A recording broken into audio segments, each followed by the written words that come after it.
यकीन करो इंसानों, तुम अल्लाह का मुकाबला नहीं कर सकते हो। दुनिया में उसने इस शिर्क को इतना जलील किया है, लेकिन मुशरिक भी इतना ढीठ मुशरिक होता है कि अपने अकीदे बदली नहीं करता है। वो मशहूर वाक़या, कोई दरबार पर बैठा हुआ कह रहा था बाबा को, याद आता 100 रुपया दे, 100 रुपया दे। तो किसी ने कहा कोई मुर्दा है, ये कुछ नहीं कर सकता, ये तुम्हारी पुकार को सुनता नहीं है, ये ले 100 रुपया मैं तुम्हें देता हूँ। तो उसने कहा वाह दाता, मुनकरों से भी दिलवाता है। तो इस तरह अकीदे ऐसे ब्लाइंड होते हैं, अंधे होते हैं कि इंसान सोचता नहीं है, अपने दिमाग से नहीं सोचता है। इस सैलाब के मौके के ऊपर अल्लाह ताला ने हर एंगल से हिंदुओं को भी दिखाया कि तुम्हारे ये जितने मूर्तियां हैं, ये मंदिर हैं, ये बिल्कुल बेबस हैं, आजज़ हैं। और इन मुसलमानों को भी दिखाया कि तुम्हारे ये मज़ार, तुम्हारे पीर बिल्कुल बेबस हैं, ये तुम्हारे नकली मुश्किल कशा, ये तुम्हारे हाजत रवा सब डूबे हुए हैं, बाबे भी डूबे हुए, घोड़े भी डूबे हुए हैं। जहाँ भैंस डूबी है वहाँ घोड़ा भी डूबा है, और गाय वाले भी डूबे हुए हैं, और पीर साहब खुद दौड़े लगा रहे हैं। और सिखों का मंजर तो बड़ा ही अजीब था। एक बंद के आगे वो मट्टी वगैरह डाल रहे थे और गुरु को पुकार रहे थे, और थोड़ी देर बाद सैलाब ने उनका जो बंद तोड़ा तो उसने गुरु को बुरा भला कहना शुरू कर दिया, गुरु साढ़े नाल चंगी नहीं की थी, मरवा देता है।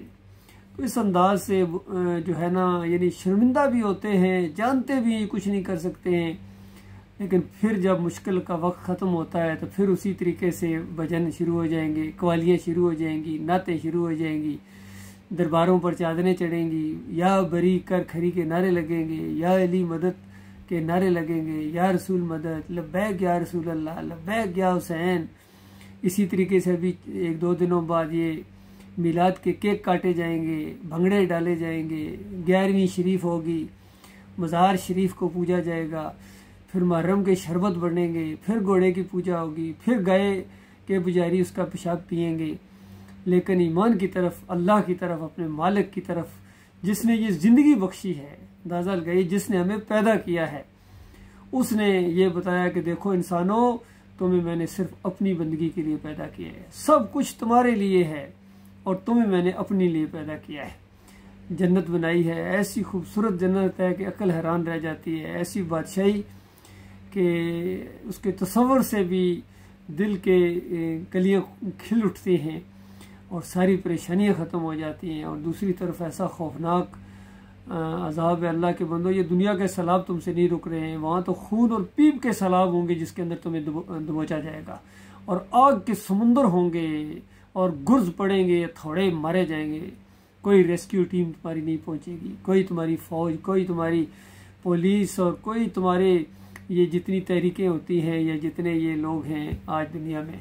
वहाँ ऐसा कोई मामला नहीं होगा, कोई तुम्हारे ऊपर तरस खाने वाला नहीं होगा। अल्लाह ताला ने ऐसे फरिश्ते जहन्नम के बनाए हैं जिनके अंदर रहम और तरस अल्लाह ने रखा ही नहीं है, और वो मारेंगे इनके ऊपर, चीखेंगे, चिल्लाएंगे ये, और दुनिया की सारी बातें उनको याद आएंगी कि अल्लाह की तरफ बुलाने वाले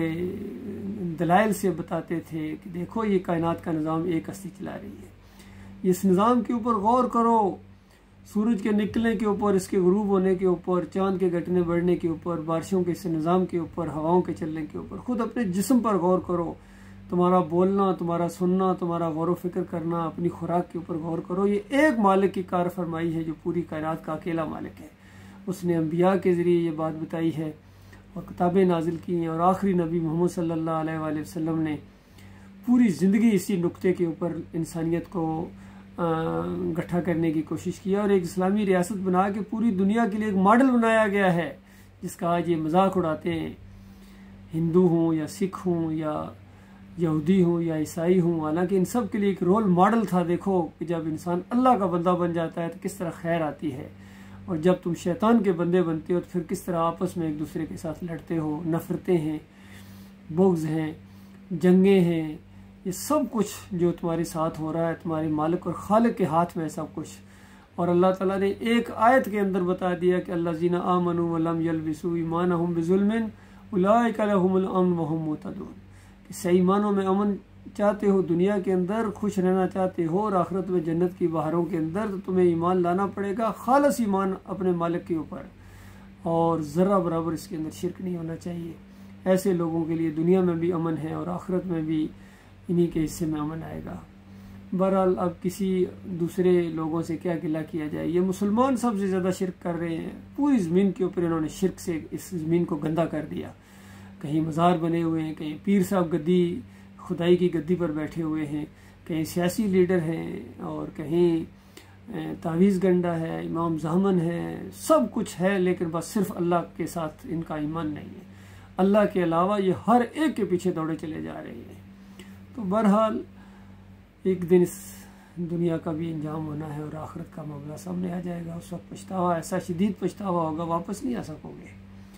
इसलिए जहाँ जहाँ तक ये आवाज़ पहुँचे, ये सोशल मीडिया का दौर है और हर जगह ये आवाज़ पहुँचती है। जहाँ दूसरी बातें हैं, यहाँ ये बात भी है, अल्लाह के बंदो, मैं आपका भाई हूँ, मैं कोई मौलवी नहीं हूँ, नहीं मैं पीर हूँ, मैं आपका भाई हूँ, आपको बिल्कुल सही रहनुमाई कर रहा हूँ कुरान और सही हदीस के मुताबिक। आज इस्लाम बिल्कुल इसको फिर शिर्क के अंदर बदली कर दिया इन्होंने, और फिर दोबारा ये दावत उठी है अल्लाह की रहमत और शफ़क़त की वजह से। इसको मानो, अपना भला करोगे, अपने अहल व याल के साथ आपकी भलाई होगी, नहीं तो क़यामत के दिन ये सारे तुम्हारे गिरबान पकड़ेंगे कि दुनिया तुमने अच्छा खिलाया, अच्छा घर दिया, गाड़ी दी, सोने चांदी के नवाले खिलाए, लेकिन ये ईमान की बात नहीं बताई, यहाँ आग में ले आए हो। सारे एक दूसरे के ऊपर लानते भेजेंगे, मुरीद अपने पीरों के ऊपर, वोटर अपने लीडरों के ऊपर, शागिर्द अपने उस्तादों के ऊपर, जवान अपने अफसरों के ऊपर, लेकिन वापसी नहीं होगी। अल्लाह ताला गौर व फिक्र करने की तौफीक अता फरमाए।